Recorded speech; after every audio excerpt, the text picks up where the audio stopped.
Hello, welcome back to the Power Meditation. I'm Kelly Blaser, and I'm here with Michelle Nayeli Bouvier.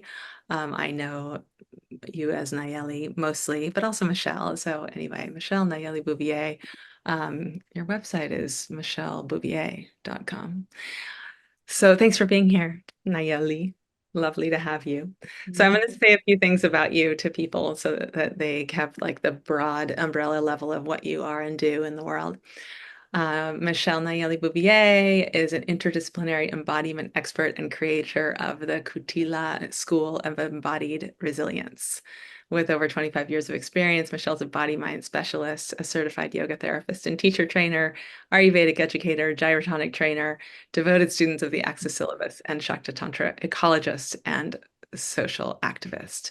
So I'm really excited to just hear about the connections between kind of what I understand of your work and also this other, I mean, what we're really trying to look at inside this summit this year is not just meditation broadly, but specifically how do we really heal anxieties and generate a sense of enduring peace through Dharma, somatics, and psychotherapy. And at first I was like, oh, I've known you for a long time, and I to some degree really understand what your work is. And I was like, how do we link this together?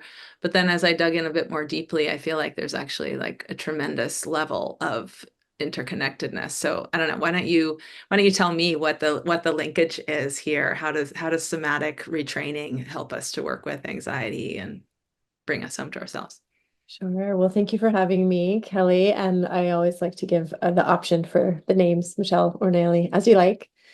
Um, I think one of the things that is most potent and inspiring for me is how all of our modern ways of looking in science and research and questioning are converging on so many ancient teachings of oneness. And so when you say, like, how does somatic approach impact anxiety, our ability to heal it or protect from it or work with others, we're finding more and more that the delineations of different systems of the body are really just an artifact of our way of looking and our backdrop of seeing separate rather than seeing one system with all these doorways in. And one of the ways I often describe this when I'm teaching trainings is that you can go to some universities now. I wish this was an option when I was there and study psychoneuroimmunoendocrinology, where our psychology, our neurochemistry, neurobiology, our immune response, our hormone response are so interconnected that they're hierarchical. There's no hierarchy. They're all mutually um, powerful and interwoven. And what in my work is really fascinating is that the body, the actual tissue, in particular our connective tissue, it's both our structure and kind of our internet at the same time. And it is as wedded and webbed with those other systems as they are with each other. And so one of my teachers, Joanne Avison, describes our structure as a neuromyofascial osteo electromagnetic superconducting highway, which is basically our nervous system, our muscle, our tissue, our bone even, and our basically our energy field, depends who you talk to, of course, is truly one system. But we definitely have a lot to look at and uncover and understand already about particularly the nervous system as being one with the structure, with our tissues. And in that, we can use the body as the way in, as a more tangible tool, perhaps, to impact the nervous system. Hmm. Mm. Beautiful. Okay, so neuromyofascial, electrochemical, superconductor. What did I miss? Well, neuromyofascia is a very common term. Hmm. And then she likes to add on the bone, osteo, Yeah. electromagnetic. Yeah. So speaking of like electromagnetic field of the heart and the brain and how those are they're all interacting. The brain is not on the top of the pyramid. Uh-huh. fact, we have these layers of the nervous system where our culture puts value on the cognitive, but our cognitive capacity doesn't really work if our enteric nervous system is out of balance and we're feeling like really rough in our digestion, for example, or our reptilians or fight or flight or shut down parasympathetic sympathetic nervous system is out of balance. We also can't think well. So we have this kind of behavioral stack of the nervous system itself, and it's really fundamental to just being in a body and being alive. Mm. This might feel like a real tangent that I'm not even sure if you want to go down this way, but one of the things that I think is really interesting, as I was just thinking about your work, I feel like there's this kind of pervasive thread of like we are there, there's interconnection everywhere. The way that we move is it's like finding fluidity in our movement rather than seeing ourselves as having to be put in boxes or have parallel lines, which is a very common thing that you address and as a movement educator. Like there's this real emphasis on integration and interconnection. And I also wonder, like, to what degree in your work an awareness of social context and the social context of the body comes in, because I know you also as like a person that's very engaged with what's happening in the world. Like I know you as an activist and someone who's like very much paying attention and cares about the kind of world that we're making. And I was thinking about anxiety as in some ways like we're sensitive to things being off in the world, which can create anxiety, but also anxiety really gets amped up when we think of ourselves as a separate self, and when the mind Mm. starts to kind of recirculate stories about the separate self. So I wonder if you could just address that, like should social context be in, if you were to remake that term, would you put like somehow socio in between osteo and electrochemical, or would it fit in there in some way? Yeah, definitely.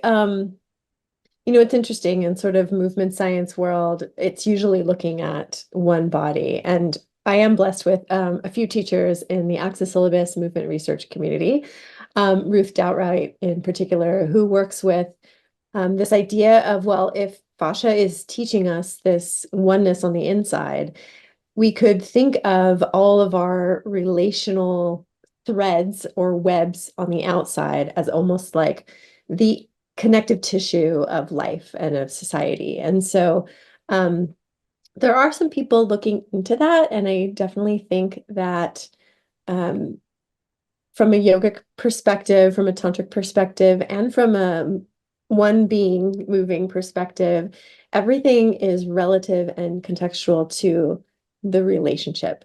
And so in that case, we can't survive without relationship. We can't, if the sun wasn't there, we wouldn't be here. Right. And, you know, this is a little bit of a jump, but just recently I read, no, it wasn't reading, it was a podcast about the physics of connection. And apparently, in the leading edge of physics, which I am not an expert in, but they're seeing the same thing, that there are not actual particles, that it is actually in the relationality. And I think that mirrors the overlapping oneness that we used to see. We used to see separate systems. Now we're seeing more wholes in so many different disciplines. So when we are interacting in those relationships, we are going to have a different posture. We are going to have a different neurochemistry. We are going to have a different nervous system interaction. And then that's happening inside of, this body. So we can't truly separate it. Mhm. Does that answer the question kind of? Yeah, I think it answers the question. And I think also, there's a validity also in just kind of training people to, focus inward in this one body. And how can you understand your nervous system and how it reacts, especially to stress and threat or the perception of threat. And how do you kind of retrain yourself, which is, to my understanding, what Kutila is really all about. Is it Kutila? Is that how you say it? Kutila. Can you tell us what that means? It is another name for Kundalini, the moment of spiraling potentiation from the work of Christopher Tompkins. Kundalini coming down into embodiment, kind of like water down a drain. So it's this three-dimensional spiral that goes both ways, which is the fundamental pattern that is in the body. Hmm. Is there a relationship between that term and the term Kula? etymologically? Not that I know of, but that's a good question for the Sanskrit experts. Yeah, yeah. I recollect learning a term, an early term that was a kind of precursor to the term Kundalini that if I'm not mistaken, ended up being more, Mm, it ended up kind of turning more into Kula, the term Kula, which is, like Sangha or group community mhm, practitioners. So, Kutila is a really big part of your work, the Kutila school of embodied resilience. So you're working with people both individually and as groups, correct? mhm.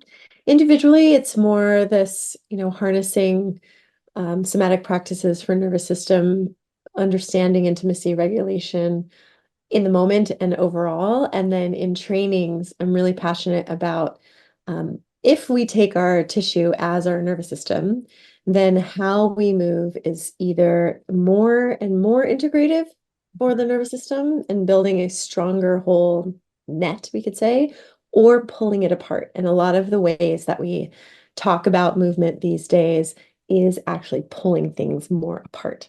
And so I'm kind of a nitty gritty. Which angle do we use? That kind of level. I'm really passionate about teaching other teachers so that we can free that, support ourselves in every way, because I truly believe that embodiment is one of the most powerful tools for a world that's changing so fast. Yeah, yeah. And I mean, you've said in some of your writing, like an extremely powerful tool for mental health, like really nurturing our own mental health. I wonder if you could give us an example of like what would it mean to give an instruction or to even relate to your own body, your own movement practice in a way that would create integration and then what would that look like compared to a way that creates more separation? And feel free to show us too, like Okay. Yeah. With the overarching, it's actually really, really simple, is to not think ourselves into movement, but to feel ourselves into movement. And so, summing up all of the joint surface angles and the diversity in different bodies and movement histories and all of the anatomy and all the rest, it's very unsexy, but it works. I'm a good example. If I were to fall and I fell really hard, it wouldn't end up well, right? We can all kind of see that. We want our joints to be places where force passes through, and we want to imagine that we are like an unkinked hose. And we have all of these physical patterns from maybe desks, maybe other things that we um, repetitively do, or habits and emotions that we repetitively hold in our frame and our posture. And those can be either blocks in the flow or breaks in the flow. And so when I say the flow, when we're moving, we're actually feeling force transfer, like force distribution. And so through our felt sense, the more we can feel an evenness in the contribution and the distribution of our ability to deal with force. That's taking it in like gravity or taking a step or moving it away. So there's a lot of yogic concepts in there that I really love. We could think of consciousness spreading through the body as this evenness of force transmission, our ability to be sensitive to it. We can also feel this circulation, this like digestion process of feeling force and gravity and effort. What comes in when we take a step, what comes out when we push off of a step. Much like Ayurveda and Tantra, what we take in, we must be able to digest fully, or it gets stuck, or something breaks, or something gets clogged up. It's really the same on I don't like the word, but like a purely mechanical level. I don't like that word because our anatomy, the history of anatomy came about in the background of the Industrial Revolution and thinking of the bodies as mechanical, as machines. And we have this word biomechanics, and it might be changing. We could use some new language so we don't have that sort of zeitgeist in the background.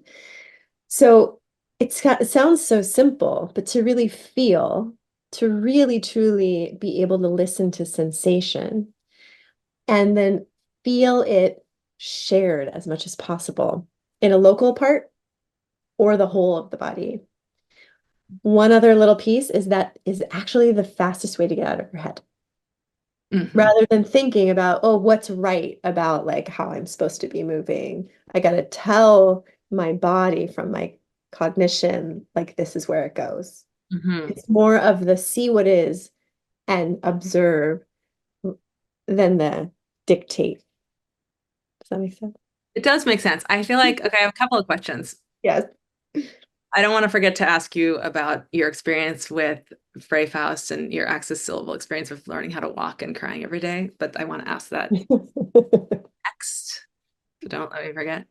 But I'm also really curious about, and I've been talking to other folks about this as well. You know, it seems like your operating thesis really is that, like, in order to really get free and heal, we want to feel our way toward movement instead of thinking our way toward movement, right? But my sense also is that a lot of people, when they're having kind of extreme anxiety, they really want to stop feeling. You know, Mhm. like the feeling, the body is so uncomfortable. You know, the Mhm. nervous system response is so uncomfortable. And so, people will turn obviously to things that will numb that intensity, or other things that are maybe considered to be like a little bit more adaptive, like just talking it out and trying to move some of the energy, or maybe pushing the body really hard in order to kind of overwhelm the difficulty and the sensations that are arising. So how do you reconcile that kind of contradiction? Yeah, it's such a spectrum. So, the first thing that came to mind in hearing that question is there's a difference of feeling yourself on the inside or feeling like this glass in my hand. So it's usually easier to tune into the felt sense of contact with something else, whether it be the ground or a weighted blanket or your breath in your nose, that's still contact, right? Or a hug, than to like really tune in to how force is flowing through your pelvis, for example.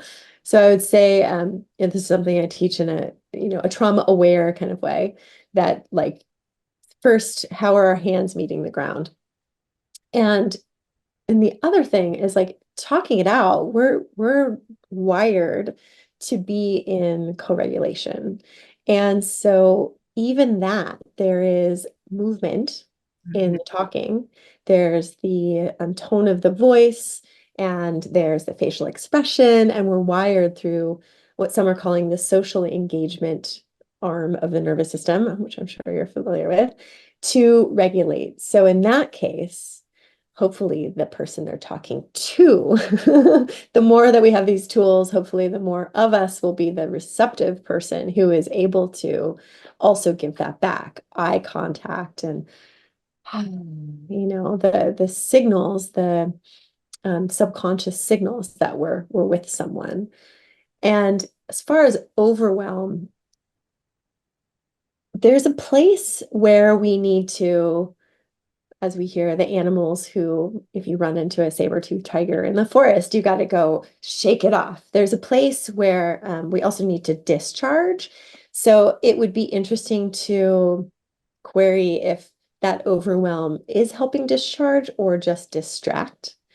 And if it is about distraction, is there a place of fatigue that you kind of is a collapse in a good way or a surrender in a bad way? I think there's so many gray areas that it's a little tricky to find that.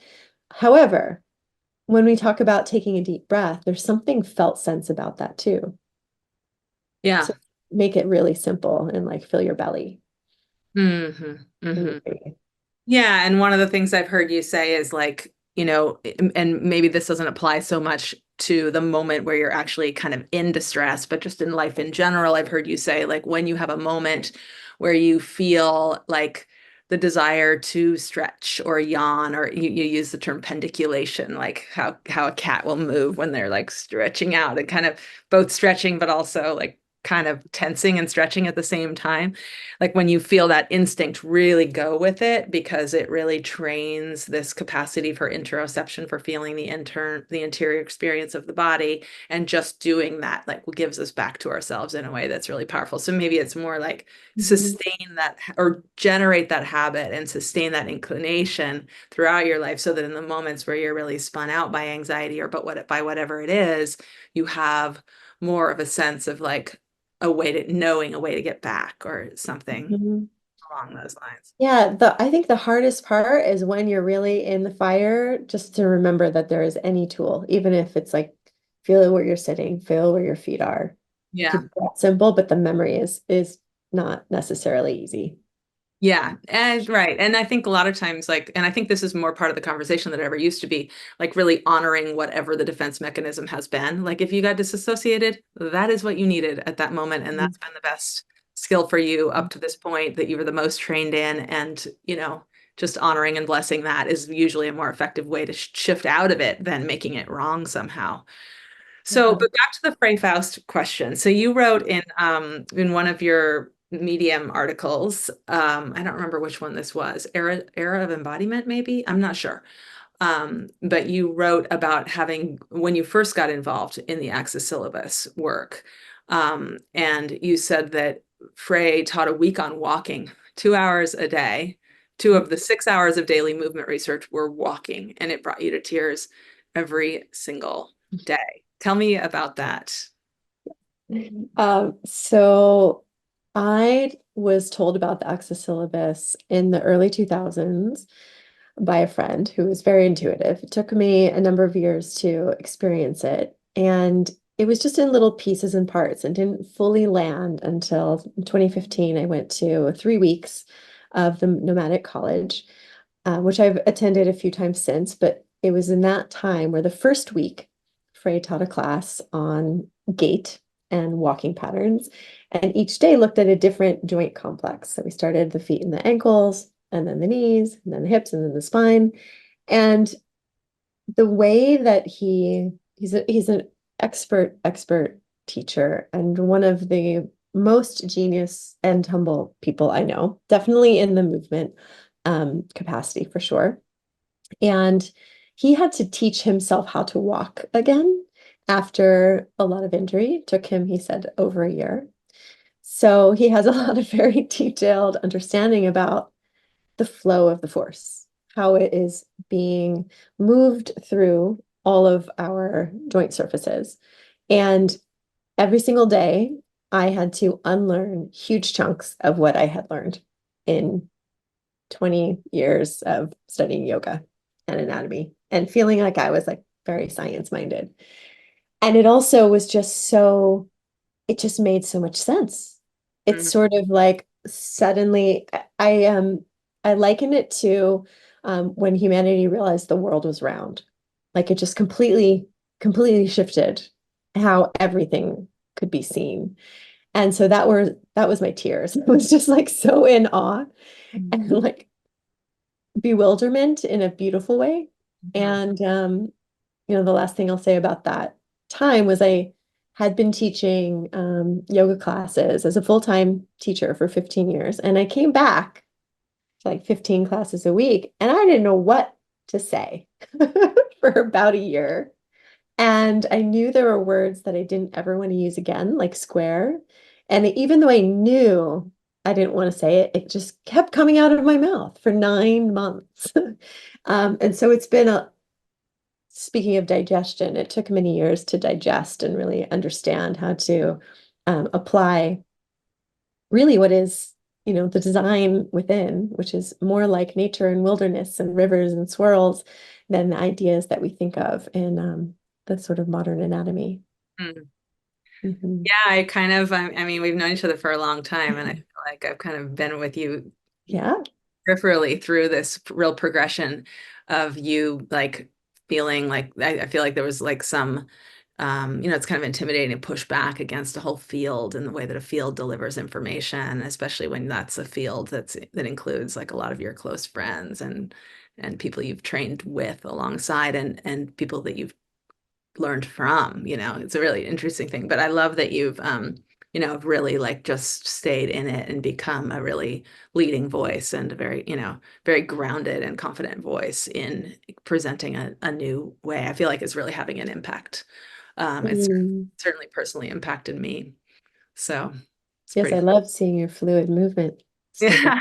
Yeah. Well, I mean, we both have like roots in dance too. So I think that and you talk a lot about dance as kind of like a really core fundamental um, kind of I don't know what you would call it, like the root the absolute most basic human expression of healing movement. And I wanted to just relate that to a question that I have about, obviously the name of your school, Kutila, comes from the Sanskrit and specifically from kind of from the non-dual tradition, the non-dual teachings of the Shaiva Tantra, as I understand.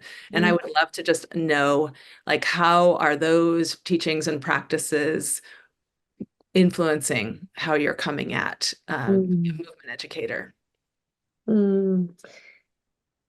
I will have to say that knowing Christopher Tompkins' work around some of the oldest, or at least at the moment, the oldest texts that mention and describe movement of some kind, came about spontaneously and were, it's hard to decipher exactly, but speak about undulatory back and forth stuff and circles and mandalas. And that definitely gave me like an internal soul permission to really honor that there are these roots. And the last thing I'm here to do is like start some new thing.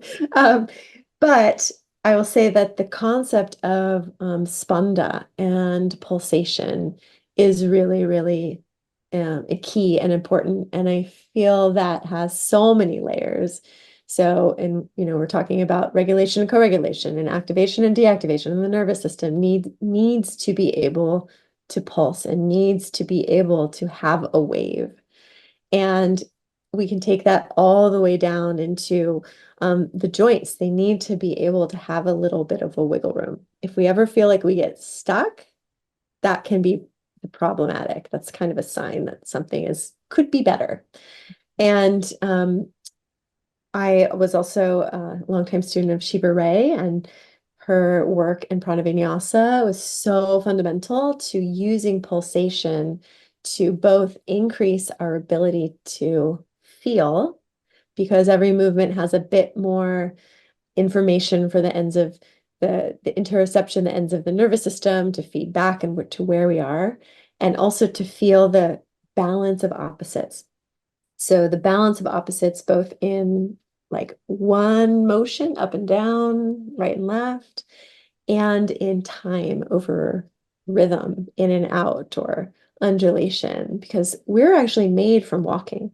So speaking of like healing anxiety, maybe there's something just in walking and noticing the back and forth. Mm. So I would say that it's very general, but it's also very fundamental, is the concept of pulsation is something that I continue to unpack and apply and be in awe of. Yeah, I mean, as you're speaking, it reminds like this idea of kind of pulsing or moving across polarity Mhm. is obviously so core, like in some of the Hakomi exercises in Mhm. EMDR and tapping, and a lot of the different ways that body-mind psychotherapies address being in the body, and also some fundamental to like how we soothe our children, rocking them, or how we help a child develop their vestibular system by putting them in a swing, like this back and forth Mhm. is so key. I was And gonna say, even humming, because humming is vibration, right? oh, okay, this is what Sounds. I just remembered my question. Okay, so earlier you addressed, you said something about the social engagement system, the ventral vagal. Um, And I feel like there's a lot of really great stuff coming out of polyvagal theory. And you also addressed the fact that it's sometimes critiqued, like that it might be that it could be broader than it's being understood. And I wonder if you could say a few things about like what you think about that and what's valuable about it and what might be problematic. Sure. The the details are not as fresh as they could be if I go look at some of my notes I've taken on this. But I think that the mapping of polyvagal theory, the ideas that it gives us around what shutdown is, what the freeze response is super, super valuable, and the ideas around co-regulation. But from my memory, the actual pathway, the actual like it's more than just the vagus nerve. So to say that it's only the vagus nerve is potentially incorrect or incomplete, and Mhm. that it's again more systemic than one thing, which kind of goes back to it makes sense for me. Like it goes back to this webbing, more cranial nerves, more of the nervous system as a pattern than one particular pathway. Mhm. More systemic. Yeah. Mhm. Yeah, that That makes doesn't negate the actual practical application of all of these things like humming and facial expression and low, slow breathing and feeling the body. mm. Yeah, humming and mantra and that Mhm. vibrating of the I as I understand it, like the vibration of the vagus nerve can be very powerful Mhm. as well. Is there is mantra or other are there other practices involved in what you do, or how does it work with how do you play in that world of like lacing together mantra meditation with Kutila? Yeah. Um, my own practice, I definitely have a meditation and mantra practice, and it depends on the context. If we're like fully just embodied anatomy, it may or may not come up. And I also teach in yoga teacher trainings where we definitely bring in mantra and mostly the resonating, like I think that we're kind of referring to more of a resonance seed syllable mantra than long, complicated mantras. And I personally use it all the time, just in the heat of the moment, all the time. And you know, we were talking before we recorded that I've been dealing with a headache, which I feel like it's going away. Thanks for that wish. But oftentimes, my my lesson to learn is to handle headaches. And when I get maybe it's anxious or just annoyed that it's still there, I will use humming or a few of my favorite seed mantras to just accept that moment and take the edge off, even in, just a physical pain. Mm, Yeah. So it depends on the context. yeah. Mhm. Yeah, I mean, it's amazing, right? The shift of attention that happens with any kind of mantra or humming and the amelioration of any kind of like fast discursive mind kind of um energy that can be a real dissociator. In some ways, it feel like it brings us into being in a direct relationship, even with maybe pain that's there, which Mhm. can transform how we feel about pain.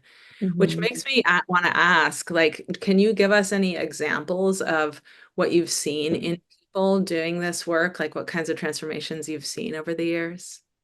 Mm. That's a Or, big question. Like anything. or in yourself, or in yourself. Like, what do you, yeah, it's a big question. Yeah.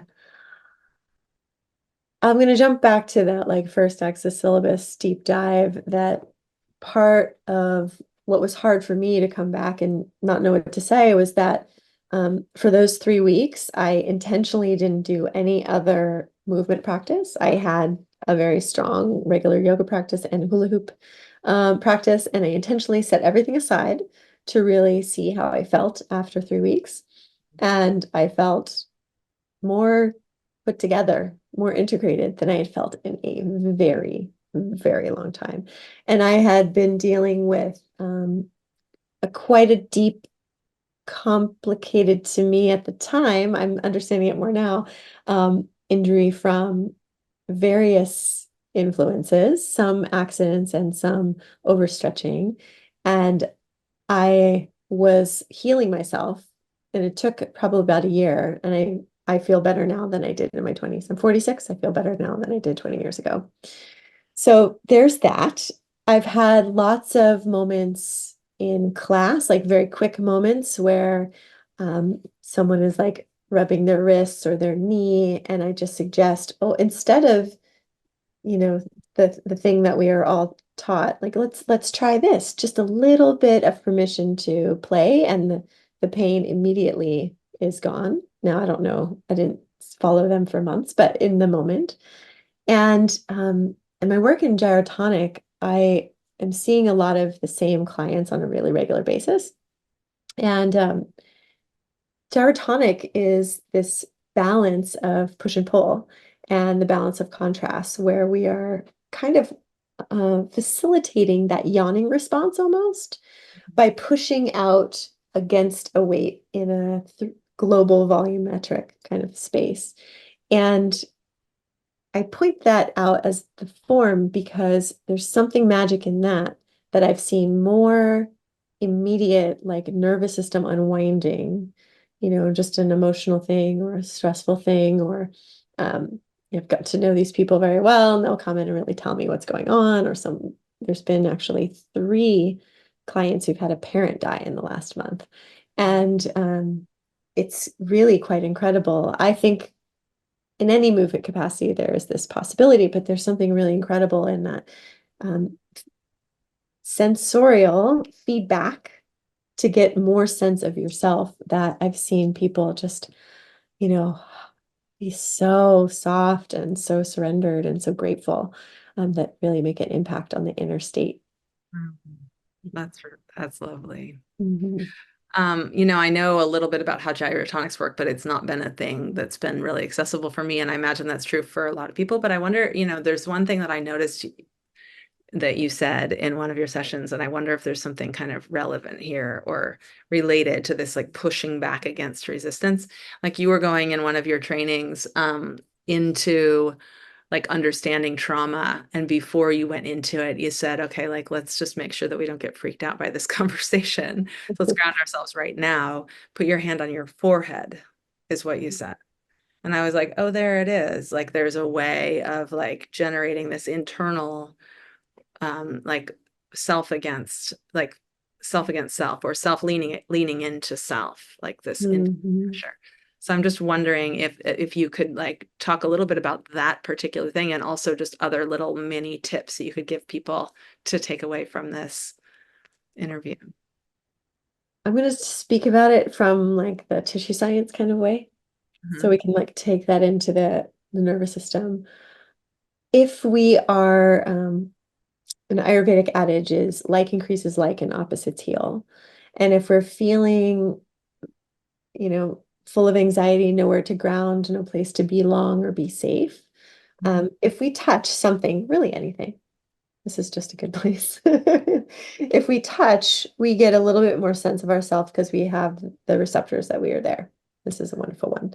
If we press and we press against, we're actually engaging a little bit the muscle tissue. And when we feel that quality, it feels like strength.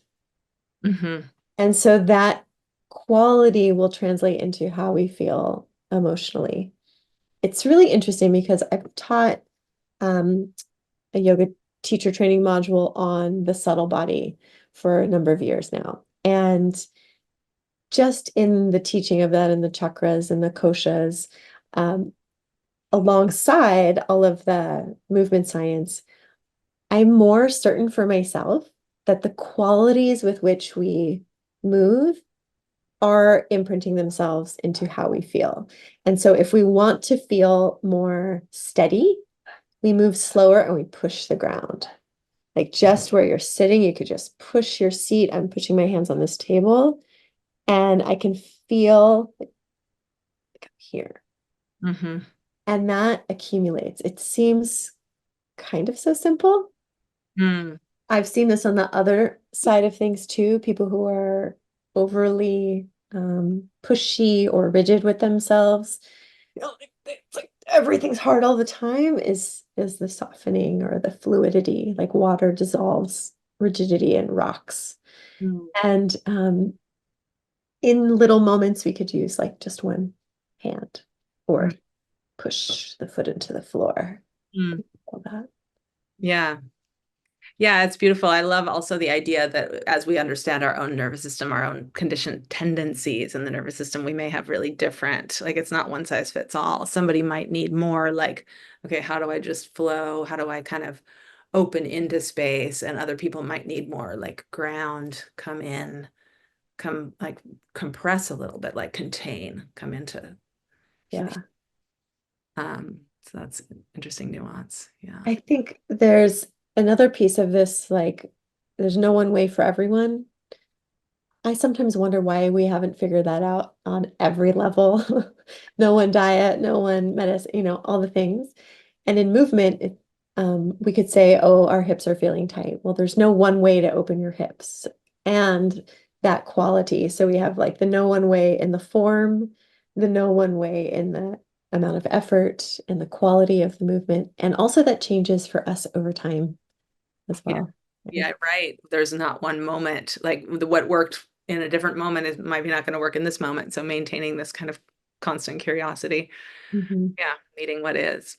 Well, I'm really glad that you're offering also a practice for folks. I want to like just get people to tune into that Nayeli's offering one of our guided practices. So keep an eye out for that. And also we'll link to this, but there's a really lovely free gift that you're offering folks, which is your body mind mesh work, all about exploring embodied awareness and mindful movement and how the practices impact your mental, emotional, and overall wellness. Do you Mhm. want to say anything about that offering? Um, get ready to sit down and be open to, you know, taking in what makes sense to you. It might have a lot of information for some people, but it's also kind of an overview to just get curious. I love curiosity is like my highest value. Curious about this amazing vehicle that we are gifted and given and experiencing through. And I will just say that it is my attempt at making a lot more science accessible and hopefully an inspiring way. So there's more, there's always more, and I'm happy to connect with anyone or point you in the right direction to continue if you'd like to learn more. Oh, beautiful. Thank you, Nayeli. So appreciate you. Lovely to be with you. And take care, everyone out there. And yeah, check out this work. It's really a super powerful way in and through anything that may ail you, anxiety included. All right, take care. Be well. Thank you, Kelly.